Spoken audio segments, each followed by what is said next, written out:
According to the narrative, a Black beauty queen discriminated against a hotel staff. Let's put up her picture full mass. I will give you the background in Houston. Beauty queen Blessing Nwosu has filed a civil rights violation claim towards the Post Oak Hotel, claiming she was discriminated against because of her race and ethnicity by workers at the hotel who embarrassed her by placing a shawl over her shoulders while she was seated at her table enjoying her company. Let me give you background. This was on May 24th. The beauty queen and 3 of her friends arrived at the Bloom & B restaurant in the Post Oak Hotel to put together birthday dinner. After she sat down, the claim details, the unthinkable happened. The restaurant host then came up behind Blessing and put a piece of cloth, like a scarf, on her shoulders, okay? That's what the lawsuit states. Simultaneously, the host said that the cloth had to be put on a customer's shoulder if her shoulders are showing. Blessing found her treatment to be very rude, all right? This person just came up and did this. Quote, my back was actually facing the host that did it. I looked up like, oh my God.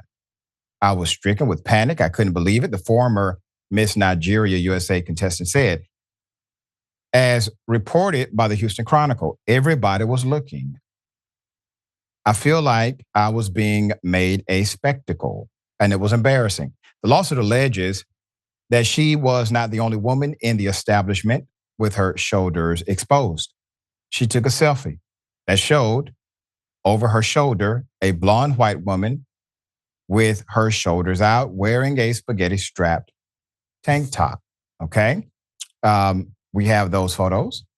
The complaint submitted pictures from the restaurant's IG page, which showed a table filled with white women, all of their shoulders out, and they were allowed to dine as they were. The beauty queen, however, according to the suit, felt her civil rights violated by the staff, singling her out and treating her as subhuman.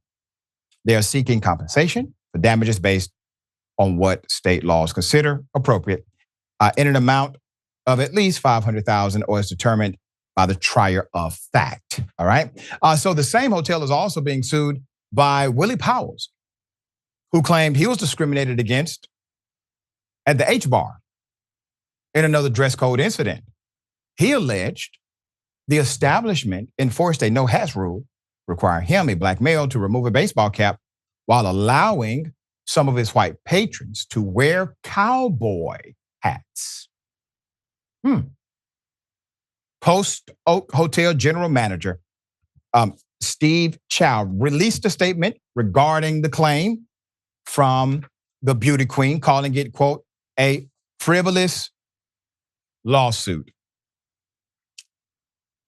The Post Oak attracts hotel patrons from all over the world and is one of the most diverse properties in Houston, both in employees and in its customer base. He stated, the plaintiff entered one of the hotel's restaurants for lunch and approached the hostess stand.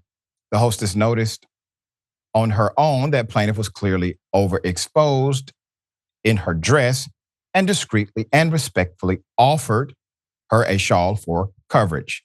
The hostess is a minority and denies any discriminating nature towards the plaintiff and simply wanted plaintiff to cover up.